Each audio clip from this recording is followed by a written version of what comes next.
Elena Brooks never imagined life could feel this hard. Day after day she worked from morning until late evening, then picked up her little girl from the sitter and returned to a room barely big enough to stretch her legs. The place always smelled faintly of damp plaster, and this summer's heat made sweat roll down her spine the second she opened her eyes. She juggled 2 jobs, mornings spent waiting tables at a coffee shop near the train station, nights scrubbing floors at an insurance office downtown. And still the money never stretched far enough. Rent, milk, cold medicine, preschool fees. It all stacked up like waves crashing over a fragile seawall. "Why am I always chasing something I can't catch?" Elena whispered as she sat on the edge of her bed, staring at the worn soles of her cheap sneakers. In the tangled blankets, 6-year-old Sophie slept peacefully, her arms wrapped around a frayed old teddy bear, the only toy left from a happier time. The next morning, they shared half a stale sandwich for breakfast. While Sophie ate in silence, blowing on her piece like it was hot soup, Elena scrolled through job listings on her phone. Most were exhausting, low-paying, and demanded hours she didn't have. But then one line made her stop. Live-in childcare position, high pay, discretion and kindness required, immediate start. Elena looked at Sophie, who was still earnestly blowing on her sandwich, her face serious like a little grown-up. A live-in job meant no rent, no utility bills. The thought made Elena's heart thump just a little faster. "Maybe," she whispered and tapped apply. The next morning, Elena stood before the tall iron gate marked Hale Residence, her fingers curled around a cold metal handle. The house loomed behind a line of ancient maple trees, tall, symmetrical, and eerily still. Huge glass windows glinted in the autumn sun, but inside everything looked dark, silent, and empty. She tightened her grip on her worn leather purse and took a deep breath. This was her first time stepping into the world of those who had everything, while she came with nothing but a faded blue dress and a fragile hope for her daughter's future. The door opened before she could ring the bell. A tall, older woman with a severe bun and sharp eyes met her on the front step. "Ms. Brooks?"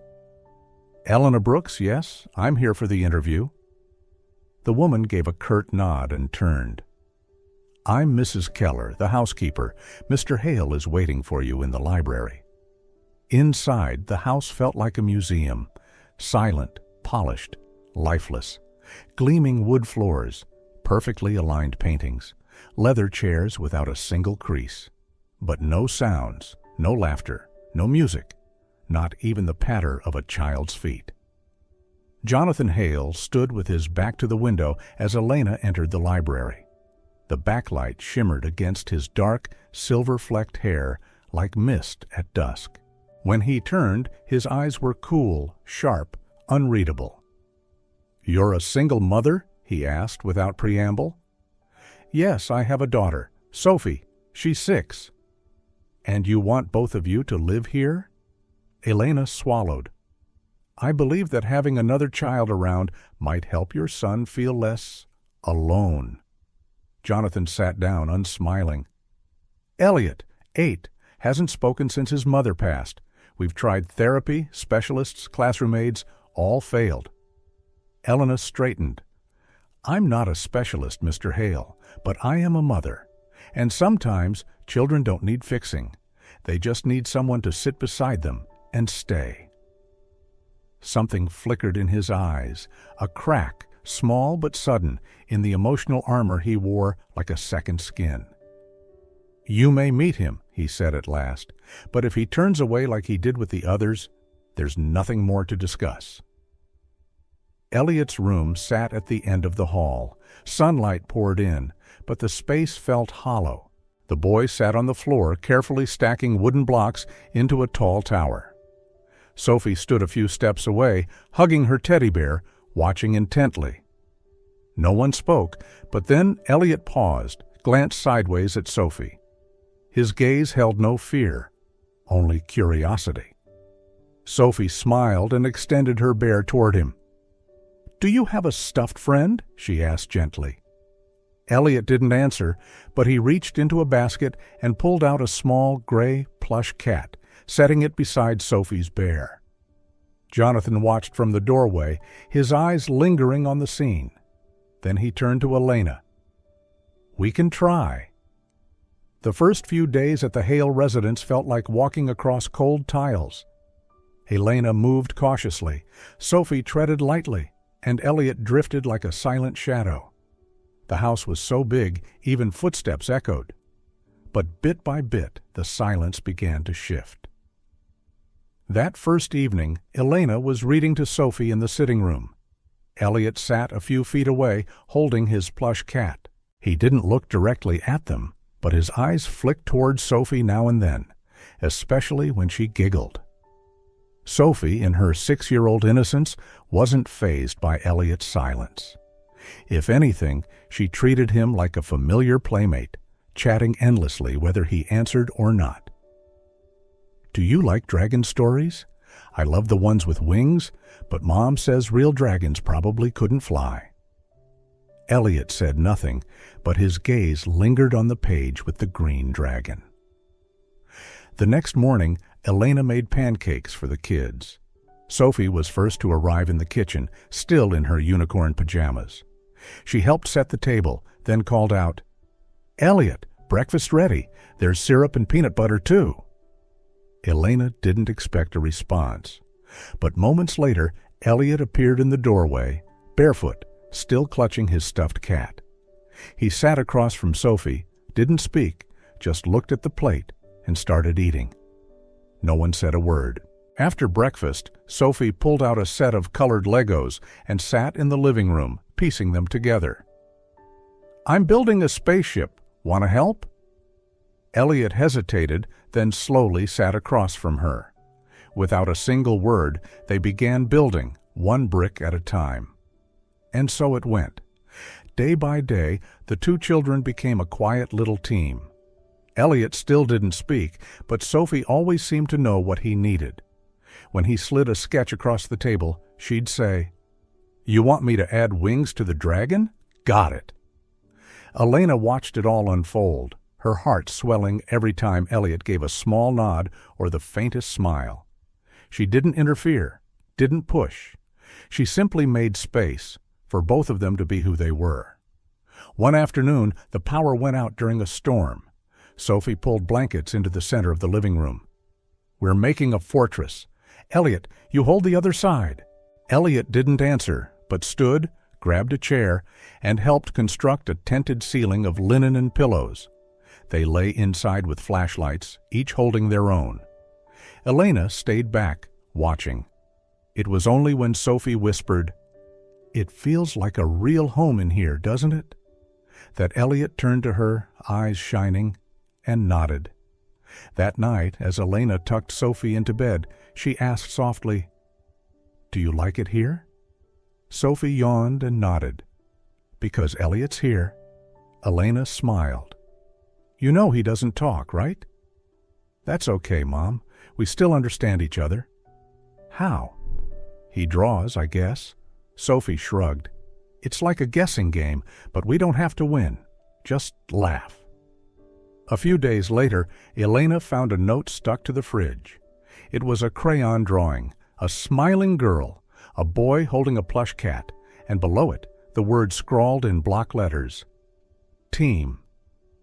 Elena kept the drawing like it was made of gold. Before Elena and Sophie arrived, the Hale house resembled a beautiful but frozen museum. The white sofas bore no marks. The glossy wood floors never echoed with laughter or running feet, and the fridge contained little more than bottled water and takeout containers. But within 2 weeks, small changes crept in, quiet but unmistakable. The first drawing by Sophie and Elliot was stuck to the fridge door with animal-shaped magnets. The kitchen began to smell like warm muffins in the afternoons. Windows once shuttered tight now let in sunlight, and with it the soft hum of children giggling over crayons or Lego forts. Elena didn't try to change anything. She simply did what she always had. put fresh flowers on the dining table, played soft music while cooking, let Sophie tape her drawings wherever she pleased. And somehow, those little things breathed life into the house. One evening, Jonathan walked into the kitchen, still in his buttoned-up shirt. Elena was stirring vegetables on the stove, Sophie teaching Elliot how to fold paper hats from newspaper. Both children were laughing, softly but freely. Jonathan paused at the doorway, his eyes softening in a way Elena had never seen. "I haven't seen him laugh like that since Caroline died," he murmured. Elena didn't reply. She just looked at Elliot, tilting his head at Sophie's paper hat. It was real laughter, unguarded and pure. That night, for the first time, all four of them ate dinner together. Jonathan, who usually ate alone in his library, sat at the table. He listened as Sophie described being chased by a bird in the park, occasionally glancing at Elliot, not waiting for him to speak, just quietly reading his expressions. After the kids went to bed, Elena washed dishes while Jonathan leaned in the kitchen doorway, sipping tea. "You make things easier to breathe," he said. "We're just two girls trying to survive," Elena replied with a soft smile. "No one ever expected us to belong anywhere." "But you do belong," Jonathan said, finally letting the gratitude in his voice show. "To Elliot, to me." Elena paused. "I never thought I could belong to anyone after being pushed out for so long." He set his cup down. "I'm not good at emotions. I try to keep everything intact, even when I know it's broken." But then Sophie came blowing in like a storm, and Elliot started to move. "It's not me," Elena whispered. "It's them. They chose each other. But you gave them the space to choose." She didn't know what to say to that, so she simply nodded. And in the warm glow of the kitchen, they stood side by side. Two people who'd been exhausted by life, now quietly anchoring one another in a moment of stillness. Vivian Hale arrived on a quiet Saturday morning, unannounced, unapologetic. The door opened to the chill of judgment. She was Caroline's older sister, and she had never accepted her sibling's absence as something the world should simply move on from. Elena was making breakfast when she heard the sharp click of heels against hardwood. Sophie and Elliot were coloring at the dining table, both freezing as the unfamiliar woman walked in. "And this is—" Vivian's eyes raked over Elena from head to toe. "Elena Brooks," Jonathan said, entering the room. "She's helping around the house. Lives here with her daughter, Sophie." "Helping? Living here?" Vivian's tone dripped with disdain. "And Elliot?" Jonathan kept his voice even. "He's making progress. Elena is part of that." "Of course." Vivian's gaze dropped to Sophie, then Elliot. "It's easy to replace someone when another just slips into place." The words hung in the air like poison. Elena clenched her hands, but said nothing. A few days later, a representative from Child Protective Services, CPS, knocked on their door. An anonymous report had been filed, questioning the appropriateness of the living environment for Elliot. Elena felt her stomach drop. "Inappropriate," the caseworker clarified.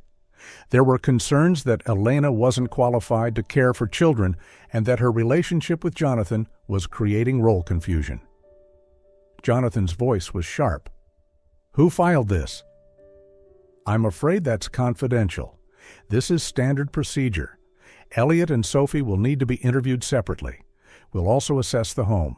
The house, once warm, turned cold and strained.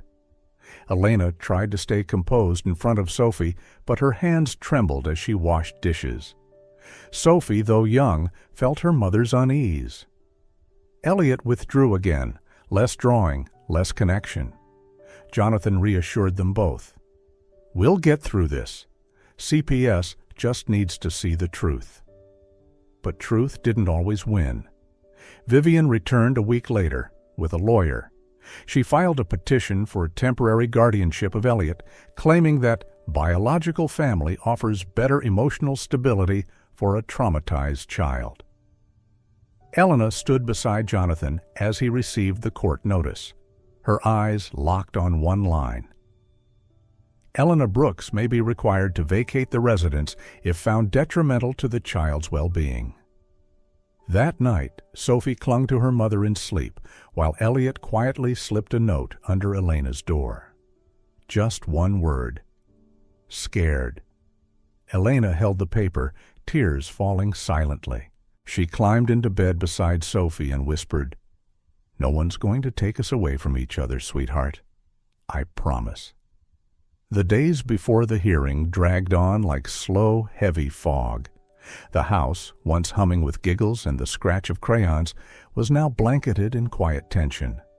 Elena still cooked, still folded laundry, still tried to hum little tunes to keep Sophie at ease. Jonathan buried himself in legal files and psychological records until late each night. Sophie told her usual stories, divided her cookies, tried to act like everything was okay. But it wasn't. Elliot, once so willing to build, draw, laugh in silence, had pulled inward again. No more coloring, no more forts. He simply stayed near Sophie, like a leaf shadowing the wind. One night before the hearing, as Elena was folding Sophie's pajamas, Elliot appeared at the door. She looked up, gentle. "Do you need something, Elliot?" He didn't answer. He only held out a folded piece of paper, his hands shaking. Elena took it, carefully unfolding it. The handwriting was messy, uneven, blotched with tiny eraser marks, but every word struck like a soft blade. "My name is Elliot Hale. I don't talk, but I know what I want. I want to stay with Dad, and Sophie, and Miss Elena. I am not afraid here. This is my home. Please don't take me away." When she looked up, Elliot's eyes were wet. Elena knelt, pulling him into her arms. He stiffened, then slowly leaned in. His head rested on her shoulder, his small frame trembling. No words passed. None were needed. The courtroom the next morning was still and cold. Jonathan sat beside Elliot, Elena beside Sophie, Vivian across from them, stern and unmoved. The guardian, Mrs. Judith Lang, presented her report to the judge. Elliot had made significant emotional progress since Elena and Sophie moved in. He showed consistent engagement, even if silent. The bond with Sophie was crucial to his recovery. The current environment was emotionally nurturing and safe. Then she handed over a folded letter. "Elliot hasn't spoken in nearly 2 years," Judith said gently. But when he learned he might be separated from this family, he wrote this. "I believe the court should hear from him," in his own words. The judge opened the letter. The room fell silent as he read. Jonathan's eyes never left his son. Elena held Sophie's hand tighter, and suddenly, Elliot shifted forward. A sound. A word. "I want to stay with Dad." Jonathan blinked. "What did you say, son?" Elliot looked up, voice trembling, raw from disuse. "I want to be with Dad, and Sophie, and Miss Elena." Gasps rippled through the courtroom. Vivian froze. Elena covered her mouth, tears running freely. Sophie only smiled, softly, knowingly, as if she had always believed he would speak. The judge lowered the letter, his eyes tender. "Elliot, thank you. You didn't need many words. You said everything." Then he spoke the ruling. The court denies the guardianship petition filed by Vivian Hale. Elliot will remain in the care of his biological father and those currently supporting him. No applause, only breath held, then exhaled. Elliot turned to Sophie, leaned close, and whispered just one word. Home. One word, just one. But it meant everything. A week after the hearing, a letter arrived from Child Protective Services. It read, "No findings of harm. All current household members are contributing positively to the emotional recovery of Elliot Hale." At the end was an official apology for the unnecessary disruption. Elena folded the letter and tucked it into a drawer. the one where she kept her most important things, a few baby photos of Sophie, a handmade birthday card, and now, Elliot's letter. That morning, Jonathan walked into the kitchen with 2 cups of coffee. He handed one to Elena and said, "You don't need to be the housekeeper anymore." Elena raised an eyebrow, unsure, but he continued, "I mean, you don't have to work to stay here. I want you to choose to stay, not for a job, but for us." The words stopped everything inside her. "Are you sure?" she asked quietly. Jonathan looked at her, his voice softer than ever. "Family is who chooses to stay, not because of blood, but because they can't imagine life without each other." Elena nodded slowly, saying nothing. She held the coffee cup like she was holding something delicate and precious. In the living room, Sophie and Elliot sat cross-legged on the floor, coloring. Elliot had begun speaking more, simple words, slow but clear. "This is Mom," Elliot said, pointing to a drawing of a woman with long hair. "And this is Dad, this is Sophie, and this is me." Elena knelt beside him and looked. In the drawing, all 4 of them stood beneath a yellow rooftop, next to a tall tree with a swing. Across the roof, Elliot had written in bold letters, "My home." That evening, as the sun set, the 4 of them sat on the front porch, each with a mug of hot cocoa. There wasn't much talking. Sophie's laughter rang out as Elliot told his first ever knock-knock joke. Jonathan shook his head, pretending not to understand, but the smile on his face gave him away. Elena watched it all, the glow of the porch light, the sound of children's voices, the warmth of the people beside her, and knew that, for the first time in years, she had finally found a real home. Spring brought its first soft light, spilling gently into the kitchen, where Sophie twirled around the table, whispering secrets into Elliot's ear. "Don't tell Mom, okay? It's a surprise." Elliot nodded solemnly, lips sealed. Elena stepped in, raising an eyebrow. "What are you 2 plotting?" "Nothing," Sophie chirped. "But you do need to wear your prettiest dress today, and maybe some lipstick." Elena laughed, puzzled but charmed. That afternoon, she stepped into the backyard and stopped. Jonathan stood beneath the old maple tree, sunlight flickering through the branches.